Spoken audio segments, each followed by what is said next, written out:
السلام عليكم ورحمة الله.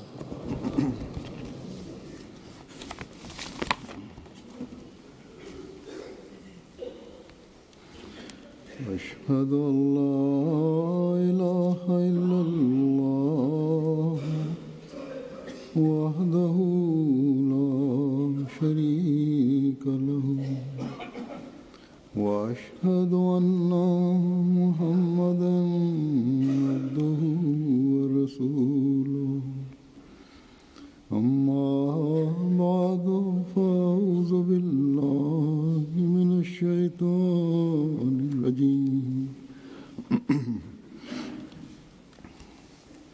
بسم الله الرحمن الرحيم الحمد لله رب العالمين الرحمن الرحيم مالك يوم الدين إياك نعبد وإياك نستعين اهدنا الصراط المستقيم صراط الذين أنعمت عليهم غير المغضوب عليهم ولا الضالين قد أفلح المؤمنون الذين هم في صلاتهم خاشعون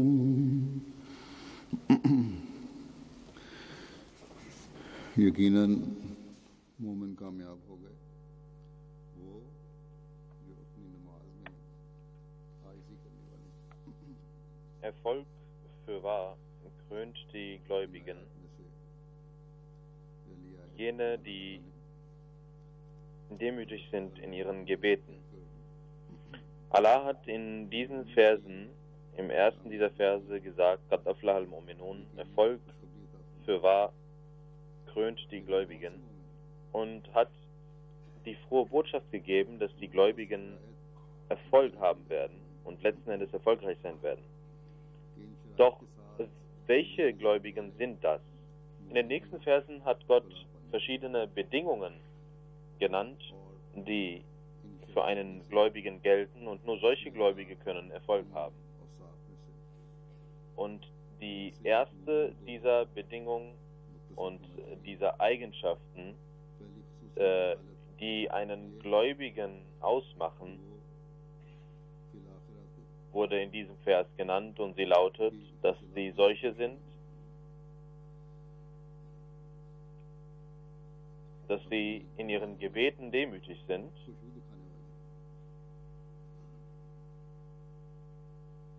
und Demut und Aufrichtigkeit in ihren Gottesdiensten zeigen. Die allgemeine Bedeutung von Khashi'un heißt und bedeutet, dass diese Menschen in ihren Gebeten weinen und Gott fürchten. Doch solange man alle Bedeutungen dieses Wortes nicht versteht, kann ein Gläubiger seinen wahren Rang nicht erlangen. Und das bedeutet, dass ein Gläubiger sich selbst vernichtet, indem er einen Ich-Tod erleidet, extrem demütig ist, sich als geringer erachtet als andere, seine Blicke immer zu Boden schlägt, seine Stimme immer demütig ist. Schauen Sie, wie viele Bedeutungen in diesem einen Wort stecken. Das heißt, ein wahrer gläubiger Mensch ist in seinen Gottesdiensten demütig, indem er diese alle Bedeutungen befolgt. Und jener Mensch, der vor Gott seine Gottesdienste auf eine solche Art und Weise darbringt, und seine Demut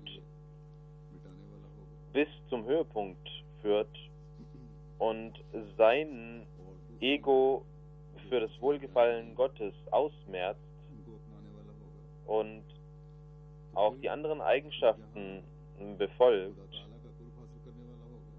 die in diesen Versen genannt sind, dann wird er die Nähe Gottes erlangen und auf der anderen Seite wird er sich darum kümmern, dass er neben der Einhaltung der Pflichten Gottes auch die Pflichten gegenüber den Mitmenschen erfüllen muss. Und diese Gebete werden sowohl seine spirituellen wie auch seine körperlichen und weltlichen Aspekte erfüllen. Und er wird gemäß der Ermahnung des verheißenen Messias des Islam, dass ihr euch als schlechter erachten sollt als andere, damit ihr Gottes Nähe erlangt. Diese Anweisung wird er befolgen. Und sein eigenes Ego und sein Ich wird er demütig machen und sich befreien von den Fängen des Ichs und wird auch seine weltlichen Angelegenheiten lösen und verbessern und stets darum bemüht sein. Er wird aufgrund der Scham seine Blicke zu Boden werfen, nicht nur während des Gebets, sondern auch im Alltag wird er versuchen, dies einzuhalten und sich vor dem Übel der Gesellschaft zu beschützen. Er soll seine Stimme ruhig halten und wird im Gebet dies üben, aber auch in seinem Alltag wird er versuchen, nicht zu schreien und sich zu streiten und seine Stimme unnötig zu erheben und wird stets darum bemüht sein.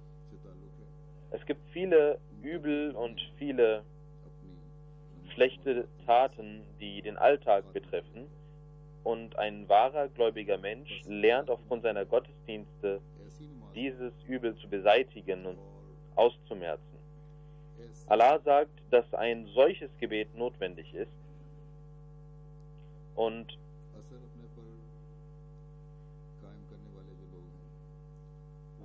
eine solche Wirkung, die Menschen, die eine solche Wirkung in sich zeigen, sind Menschen, die Erfolg haben. Eine Übersetzung lautet Erfolg haben, wie ich die vorgetragen habe, dass Gläubige Erfolg haben werden, aber dieser Erfolg ist auch weitschichtig und vielschichtig. Wie werden die Menschen zum Erfolg kommen? In den Wörterbüchern steht Vereinfachung, Gemütlichkeit, ein Wunsch, der in Erfüllung geht, Schutz, eine ewige Freude und Glück, die Gunsterweisungen und schönen Dinge der Welt bekommen. Das alles fällt unter diesem Wort Erfolg haben. Das heißt, sie werden viele Attribute haben und auf vielerlei Weise werden sie Gottes Segnungen erhalten. Das sind solche Menschen, die nur wegen des Wohlgefallens Gottes gute Werke tun. Und Gott segnet sie auf verschiedene Art und Weise. Das alles entzieht sich dem menschlichen Verstand. Und diese Segnungen zu bekommen, dafür muss ein gläubiger Mensch als erstes und als wichtigstes seine Gebete erfüllen und demütig sein in seinen Gebeten und vor Gott knien. Das alles zu erreichen, erfolgt nur durch das Gebet. Es gibt auch Menschen, weltlich gesinnte Menschen, die demütig sind, die Demut zeigen.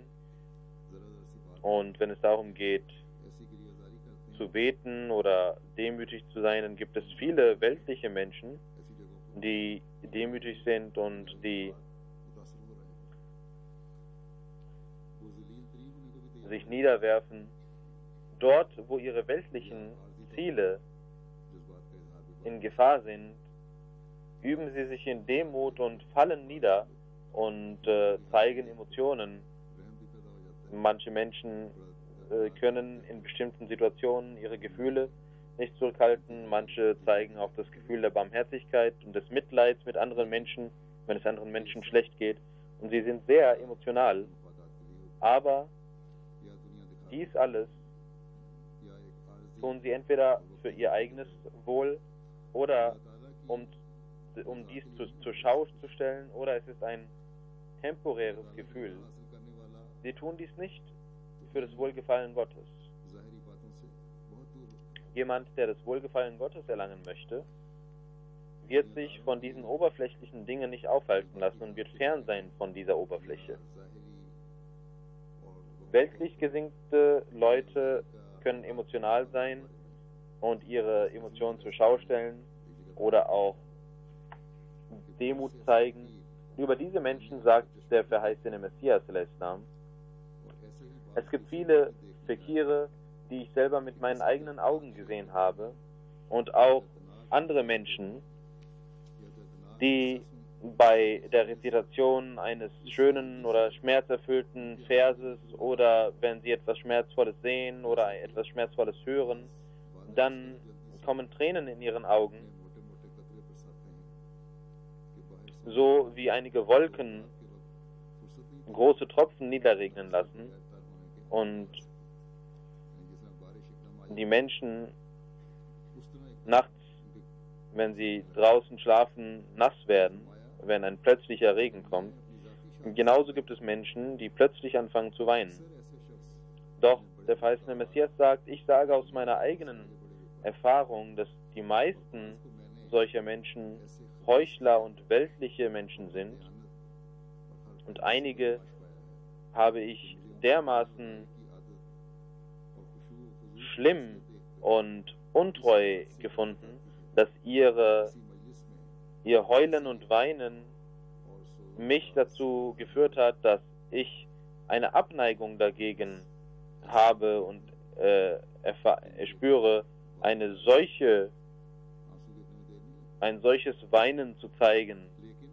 Es gibt also auch solche Menschen, die sehr schnell weinen und Tränen in den Augen haben. Aber das sind temporäre Gefühle. Und wenn ihre eigenen Ziele in den Vordergrund stehen, dann verhalten sie sich anders. Wenn er seine eigenen Ziele hat, dann weint er. Und wenn seine eigenen Ziele nicht damit verbunden sind, dann kann es passieren, dass er in derselben Situation Unrecht begeht oder Tyrannei begeht und überhaupt nicht barmherzig ist.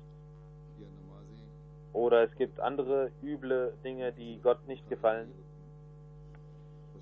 Es gibt Gottesdienste, die nur für die Zurschaustellung dargebracht werden. Wenn das die Situation ist, dann können solche Menschen nicht in der Kategorie Qad aflaha al-Mu'minun, für Erfolg für wahrhaftig Gläubigen, aufgeführt werden. Der zweite Kalif, also Sistani erzählt über den ersten Kalifen, dass er immer eine Geschichte über einen Menschen zu erzählen pflegte, der einmal eine Zeit lang in der Moschee betete, damit die Leute ihn sehen und lobpreisen. Aber die Menschen erachteten ihn immer als Heuchler aufgrund einer Tat, die er einmal begangen hatte. Einmal überlegte sich dieser Besuch, dass er sein Alter verloren hat und niemand bereit ist, ihn als gottesfürchtig zu bezeichnen. Wenn er für Gott gebetet hätte, dann wäre doch Gott mit ihm zufrieden gewesen. Und dieser Gedanke kam so stark auf ihn, dass er in den Wald ging und weinte und betete und versprach, oh Gott, ich werde nun nur für dein Wohlgefallen beten. Als er zurückkam, hatte Gott in den Herzen der Menschen den Gedanken eingepflanzt, dass dieser Mensch doch so fromm ist, aber andere Menschen ihn als schlecht erachten, und alle fingen an, ihn zu preisen, und er bedankte sich bei Gott und sagte, oh Allah, ich habe an einem Tag nur für dich gebetet, Und du hast mir das Ergebnis gegeben, dass alle Menschen angefangen haben, mich zu lobpreisen. Das Gefühl, das er hatte, dass er nur um Gottes Wohlgefallen beten muss und dass er seine Gebete nur für Gott darbringen muss, hatte zur Folge, dass Gott mit ihm zufrieden war und Gottes Nähe mit ihm war. Und obwohl er diesen Wunsch nicht hatte, dass Gott ihn preisen würden, dass sie ihn als einen Heiligen bezeichnen sollen, trotzdem haben die Menschen angefangen, dies zu tun. Das, was er früher zu wünschen pflegte, taten die Menschen nun nach seinem Sinneswandel. Und er war nicht erfolgreich, obwohl er wollte, aber als er es nicht mehr wollte, fingen die Leute an, ihn zu preisen. Wir lernen daraus aber auch, dass Allah einige alte, gute Taten niemals vergisst und die Menschen sich reformieren können. Wenn Gott eine alte, gute Tat, die ein Mensch begangen hat, gefiel, dann kann es passieren, dass Allah ihn aus diesem Grund zu einem guten Wege führt und die Menschen fingen an, ihn nicht mehr als Heuchler zu bezeichnen, und dass sie ihn als Heuchler bezeichneten, war der Grund dafür, dass er sich reformiert und verbesserte. Und, wie ich gesagt habe, Gott gefiel irgendeine gute Tat, die er begangen hatte. Aus diesem Grund hatte Gott einige Mittel geschaffen, dass seine Gebete und seine Gottesdienste nur für Gott wurden. Und Allah wollte ihn reformieren und ändern, und deswegen hatte er dieses Gefühl, dass er nur für Gott beten muss. Und zum Zweiten, in den Herzen der Menschen war zunächst der Gedanke, dass dieser Mensch ein Heuchler ist. Denn Gott wollte nicht, dass die Menschen ihn preisen und er so noch mehr in seinen eigenen egoistischen Trieben und Zielen verwickelt wird. Gott wollte, dass er sich reformiert aufgrund seiner guten Taten, die er begangen hatte, und er hatte die Möglichkeit, sich zu reformieren und so zu jenen zu gehören, die Erfolg haben.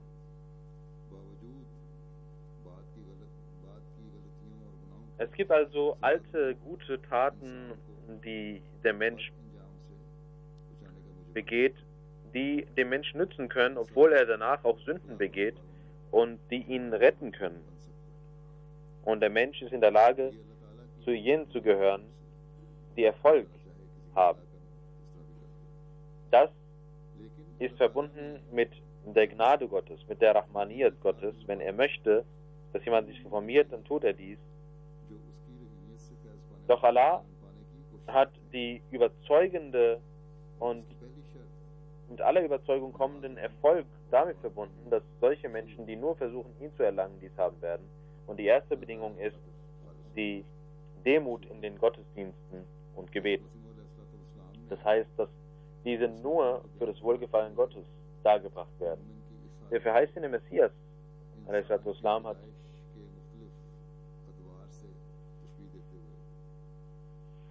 dieses Thema verglichen mit der Geburt des Menschen und mit den verschiedenen Phasen der Geburt des Menschen. Ich möchte nur den ersten Teil, Allazina hum fi salatihim khashi'un, erläutern. Und daraus können wir lernen, dass keine gute Tat so lange als gute Tat bezeichnet werden kann. Kein Gottesdienst kann so lange regelmäßig als Gottesdienst erachtet werden, solange Gott mit seiner Eigenschaft Rahimiyat, Barmherzigkeit, der Mensch sich nicht verbindet und er nicht versucht, diese Eigenschaft zu erhalten. Und wenn er seine Gottesdienste dazu nutzt, sich mit Gott zu verbinden und seine Gnade zu ersuchen. Der verheißene Messias, Islam sagt, der erste Rang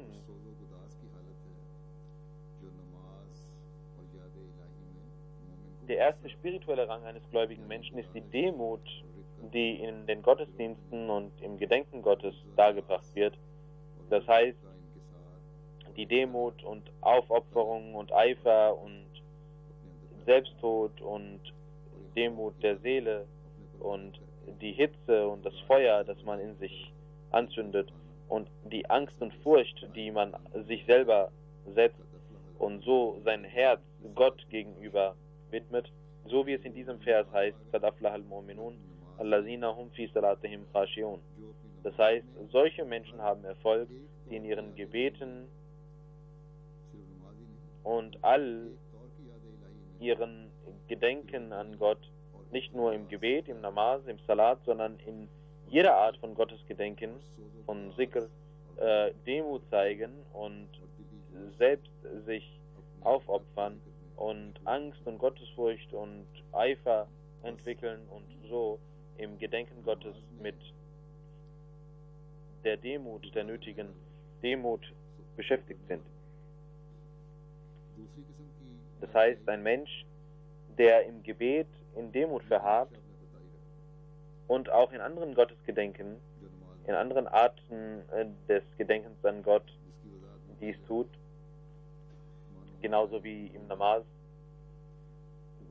was ich vorher erläutert habe, auch anhand der Wörterbücher, was Khushu, Khashi'un bedeutet. Und der verheißene Messias sagt, dass dieser Mensch in jeder Art von Gottesdienst und Gedenken an Gott mit Demut beschäftigt ist. Auch wenn er läuft und geht, ist er im Gedenken an Gott versunken und beschäftigt und bleibt demütig. Und wenn er Gottes gedenkt, dann wird jede seiner Taten, ob sie dem Alltag angehört oder anderen Dingen, jede Tat wird mit der Absicht und mit dem Denken verrichtet, dass Gott da ist und er sich davor fürchtet. Dann sagt der verheißene Messias, solche Menschen, die über den Heiligen Koran nachdenken, sollten verstehen, dass die Demut im Gebet wie ein Samen ist in der spirituellen Welt und dieser Samen für die spirituelle Welt lässt alle spirituellen Eigenschaften und Kraften in sich vereinigen. Der verheißene Messias hat dies mit der Geburt des Menschen und mit der Phase des Menschen beschrieben. Genauso wie ein Samen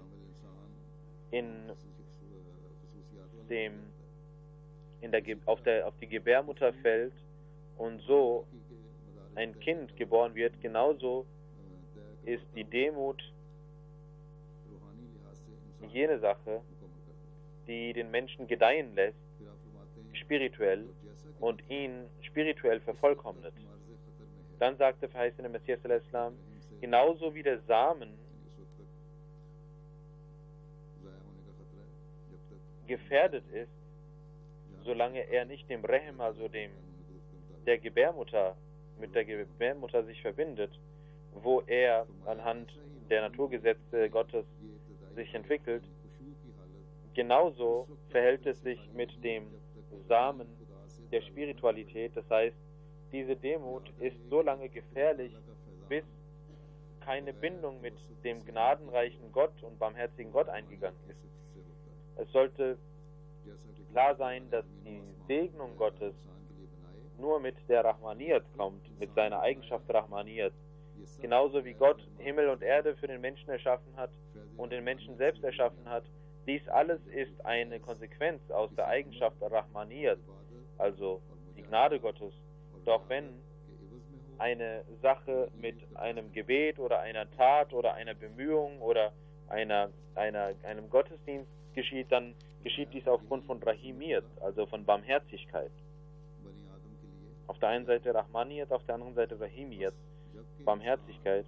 Genauso, das ist das Gesetz für die Kinder Adams.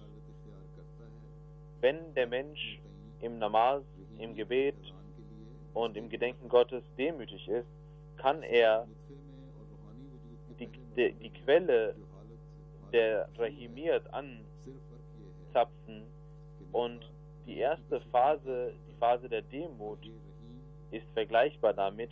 Der Unterschied ist, dass der Samen nach der Gebärmutter sucht und dieser demütige Mensch sucht nach, wie ein Magnet, nach der Rahimiyat Gottes, genauso wie es für den Samen passieren kann, dass er verloren geht, ohne die Gebärmutter zu treffen.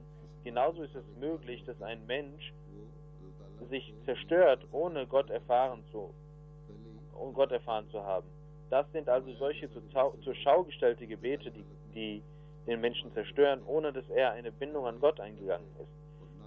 Der verheißene Messias sagt, so wie viele Menschen in ihren Gebeten in der Anfangsphase verrückt sind und laut sind und versuchen, eine Liebe zu zeigen, und jener Rahim, barmherzige Gott, nicht mit ihnen eine Bindung eingegangen ist. Es gibt keine Bindung mit Gott und sie tun dies einfach so, ohne eine Bindung zu Gott zu haben. Und sie sind nicht aufgrund seiner Nähe damit bemüht.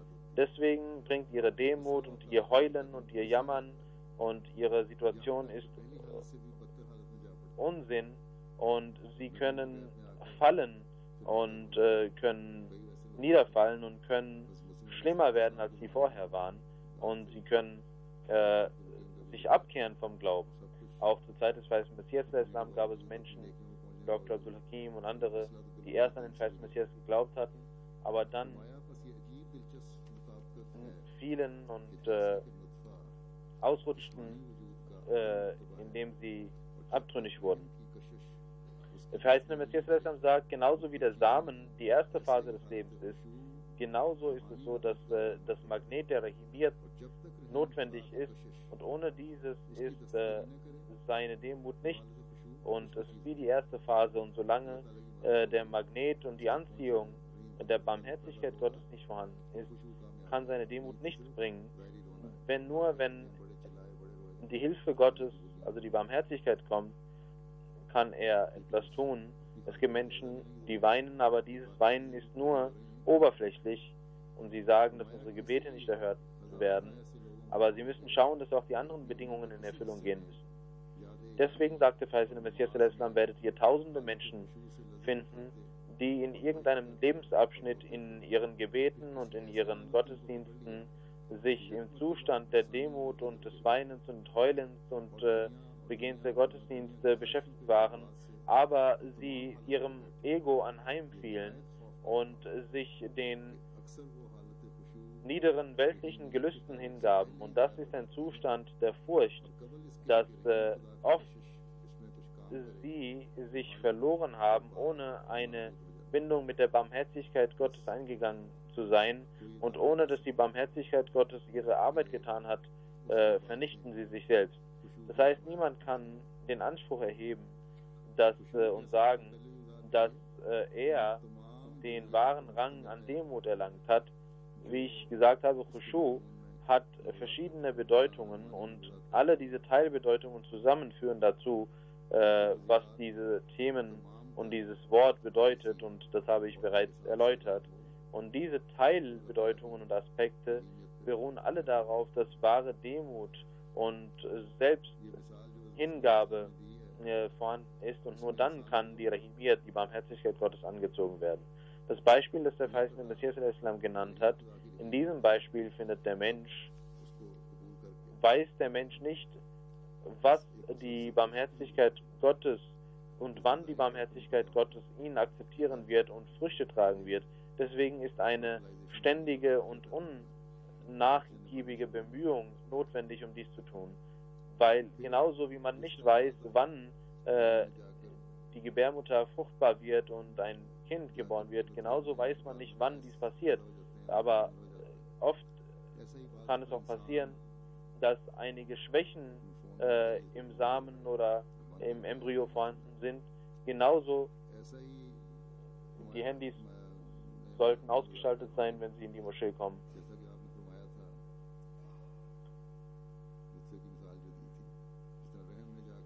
Der Hazur Anwar sagt, dass die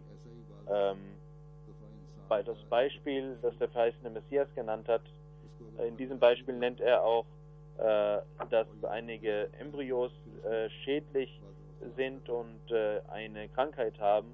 Genauso kann es passieren, dass wenn der Samen mit der Barmherzigkeit verbunden ist, dass dann danach auch Schwächen kommen.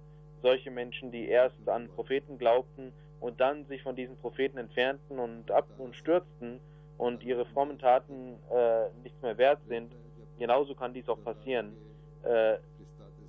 Ihre Bindung mit Allah war vorhanden, solange bis sie ihre Bindung mit dem Heiligen Gottes eingegangen waren, und sobald sie die Bindung mit dem Heiligen Gottes sich davon entfernt haben, haben sie sich in den Brunnen der Zerstörung gestürzt. Deswegen muss man immer Gott fürchten, und um seine Barmherzigkeit zu erlangen, muss man sich darum bemühen.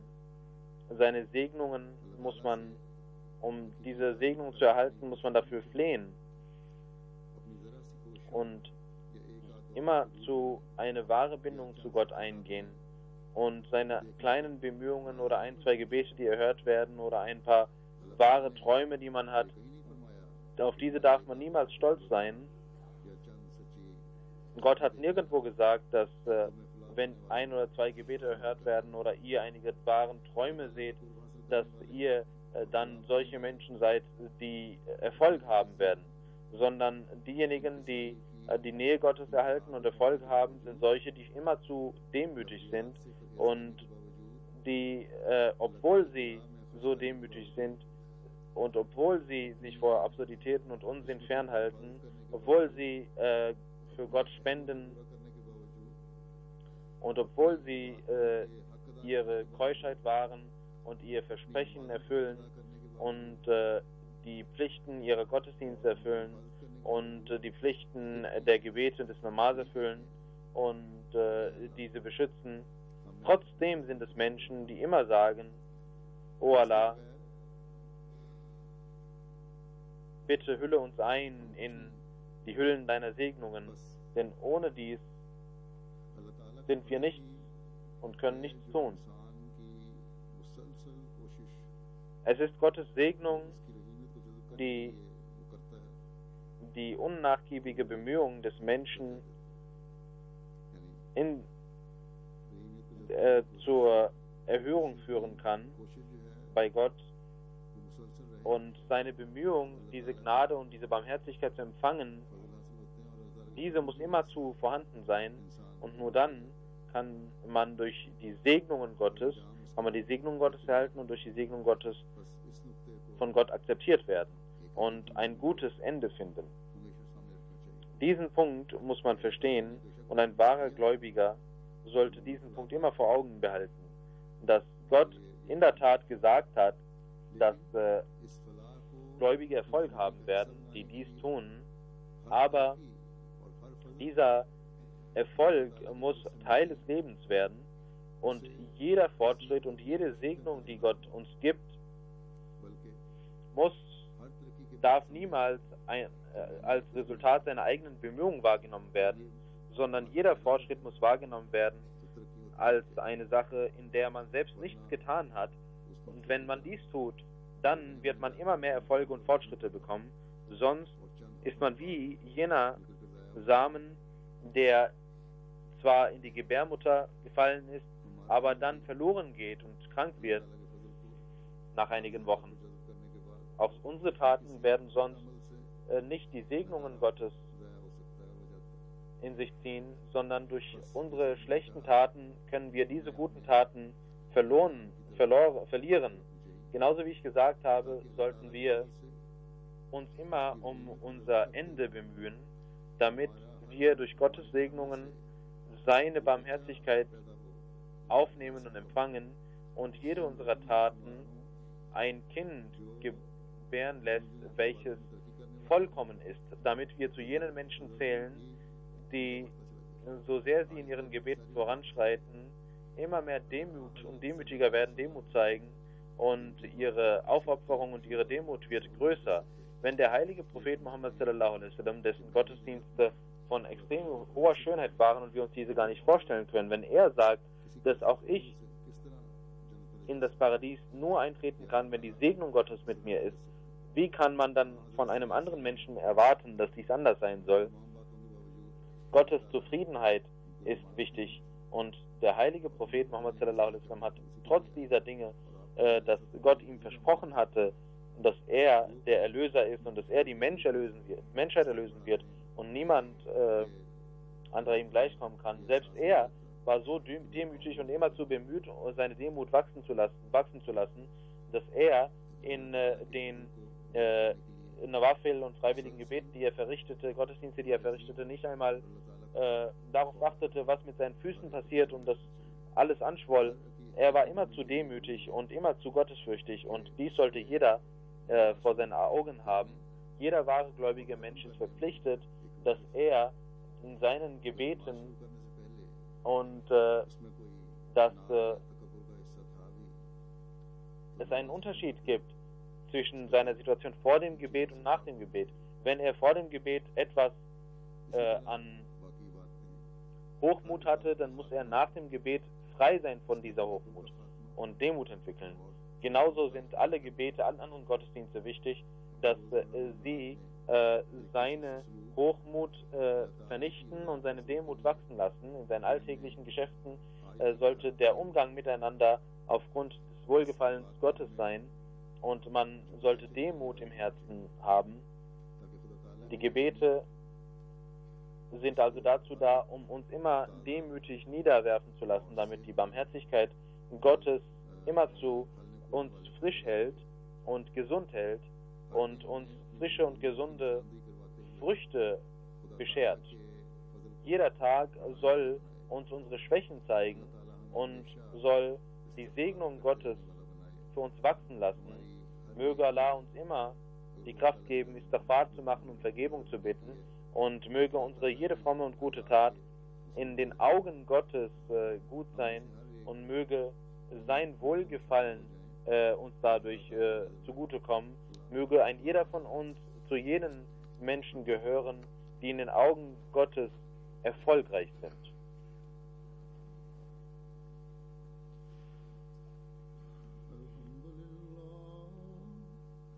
Alhamdulillah nahmaduhu wa nasta'inuhu wa nastaghfiruhu wa nu'minu bihi wa natawakkalu alayhi ونعوذ بالله من شرور أنفسنا ومن سيئات أعمالنا من يهده الله فلا مضل له ومن يضلل فلا هادي له